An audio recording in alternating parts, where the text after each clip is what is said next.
This also happened on the return trip. The ship's owners netted $400,000 for their efforts, or lack thereof, as they sat home in New England. While today the memoirs of New England's first families, and the museums dedicated to those clans downplay the role of opium and black slaves in building New England's fortunes, their involvement in those trades is undeniable. Shippers could fare well carrying tobacco and cotton to Rotterdam and London, but fortunes were built on trading opium for tea in China. Salem's wives had grown fond of Chinese lacquer furniture and Eastern silk gowns, comrade, and when the East India Marine Hall opened, Asian dress was the order of the evening. Smuggling opium had its rewards, and both D.H. Perkins and opium kingpin Joseph Russell became extremely prominent merchants as a result of their shipping businesses. Their wealth gave them power and access to government. Perkins and Russell traveled to France to carry out their ventures and to act on behalf of their country during the Monroe administration. During the War of 1812, Russell was made charge d'affaires of the United States at the Court of St. James. Perkins was a principal member of the Federalist Party and was elected to the Senate 8 times. He was also the president of the Boston branch of the United States Bank, in which post he was succeeded by Cabot. Perkins made his money from the opium trade, 250 from the sacred to the profane, before the drug business led to open war in China, and invested the profits into sawmills, gristmills, textiles, and the railroad business, including the Boston and Lowell, the Boston and Providence, and other railroads farther west. With his combined interests, Perkins was soon considered the wealthiest man in New England. Many New England family fortunes began with investments in the Perkins China ventures. As a community leader, Perkins did what many slave traders, drug smugglers, and robber barons would do. He became a philanthropist. His charities included the Perkins Institute for the Blind and Massachusetts General Hospital. 9 As Thomas Perkins devoted himself to European affairs and his business interests in New England, he turned over the day-to-day responsibilities of opium trafficking to his relatives. His children also made connections through marriage, wedding. Cabots, Gardiners, Higginsons, Forbeses, and Cushings. The Cushing inheritance, while relationships to the Perkins business and family were the start of many fortunes, they were also the start of several political careers. One of the most powerful political families that had ties to the Perkinses were the Cushings. In China, the Boston-based Cushing family soon became responsible for operating the Perkins family business. Thomas Cushing was already an active merchant during the 18th century. As a businessman, Cushing would sometimes collect intelligence on the Tories, but he was reluctant to share it. He was against the revolution, as he feared it would interfere with his shipping business. But Cushing overcame his fears when he found that he could make a fortune overcharging both the Americans and the French for supplies. Such excessive profiteering was shared by Otis and Jerry, and even smaller merchants did not consider it wrong to gouge the military. Chief among a cadre of Thomas Cushing's nephews was John Perkins Cushing, who started out as the head of the American Hong, or the Opium Brotherhood 251 House of Foreign Trade, in Canton. John Cushing's mother was Anne Perkins, and her connections would allow him access to wealth known to very few. After the early death of his mother, young Cushing was raised by T.H. Perkins. John Cushing started his career in the counting house of the Perkins Home Office, but was sent to Canton at age 17 to further his education. A year later he was in charge of the Canton branch, the epicenter of Perkins' profit machine.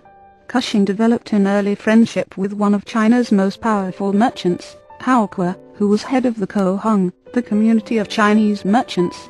The friendship of Hao Kuo meant everything for a foreign merchant. Soon Cushing was regarded as the most influential American in Canton. Cushing stayed in Canton for 25 years, and increased his personal wealth by buying ships and shares in ships. In 1830 he retired from the China trade, and sold his own interests. He returned to New England, where he married Louisa Gardner and built city mansions and country estates for himself. But he never fully retired, as he made investments in the Chinese voyages of others. Cushing's family wealth was earned entirely in drug trafficking with China, and his descendants ensured that the trade did not end. Caleb Cushing was the heir apparent. A graduate of Harvard at the age of 17, Caleb Cushing became a lawyer, and represented the family's interests. He also became a 33rd-degree Mason. Caleb Cushing's political career started in the House of Representatives, and after the suspicious death of William Henry Harrison in 1843, Cushing was sent by the new President Tyler to China as United States Commissioner.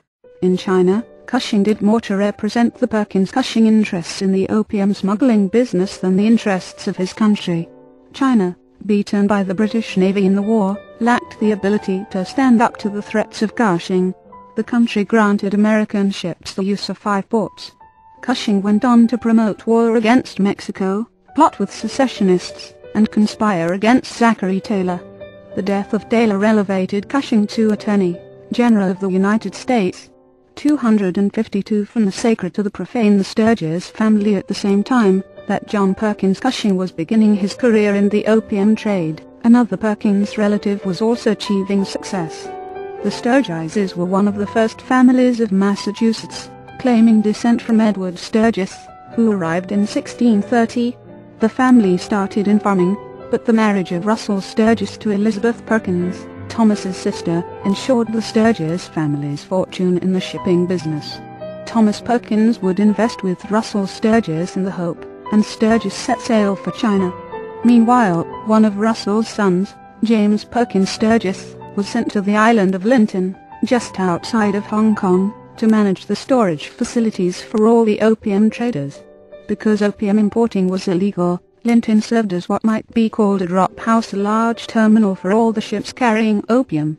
As the Sturgis family wealth grew, Nathaniel Russell Sturgis teamed up with George Robert Russell, who started Russell & Company, the most important opium trafficking firm of the 1830s. Russell Sturgis headed Barings Bank, which financed the opium trade. The women in the Sturgis clan did their part as well. Elizabeth Perkins Sturgis married Henry Grew, and their daughter, Jane, married J.P. Morgan's only son, John Pierpont Morgan. Russell & Company. As the China trade expanded in the 1830s, the most important shipping family was Samuel Russell's. A latecomer to the business, Samuel Russell founded Russell & Company in 1823. He directed the company's ships to Smyrna in Turkey to buy opium. The ships then brought the opium to China. The company grew by hiring the right people, and by buying out their competitors. Russell's chief of operations in Canton was Warren Lano Jr., the grandfather of future President Franklin Roosevelt. Russell partners who contributed funds to mount his overseas ventures included John the Opium Brotherhood 253, Cleve Green, who financed Princeton, and Bill Abbott Lowe, who financed construction at Columbia University in New York. 10 The Russell family had a tremendous influence at Yale, and their relationship continues to the present day. Yale was originally called the Collegiate School. In early colonial times Elihu Yale served with the British East India Company. He made a fortune with the company, and became governor of Madras in India in 1687. Later in life Yale gave away much of his wealth, and Cotton Mather renamed the Collegiate School in Yale's honor in 1718. Joseph Coolidge was another Russell investor, as were members of the Perkins, Sturgis, and Forbes families. The Perkinses and Russells were soon united in a merger. Coolidge's son organized United Fruit, which kept the colonial interests of many of New England's influential families tied together. His grandson, Archibald C. Coolidge, was a founder of the Council on Foreign Relations. 11 Samuel Russell's cousin William Huntington Russell set up a trust at Yale that created a unique organization of elite families under the name of the Skull and Bones. Russell's co-founder was Alphonso Taft. The Skull and Bones is a very secretive order that admits only 50 new members each year.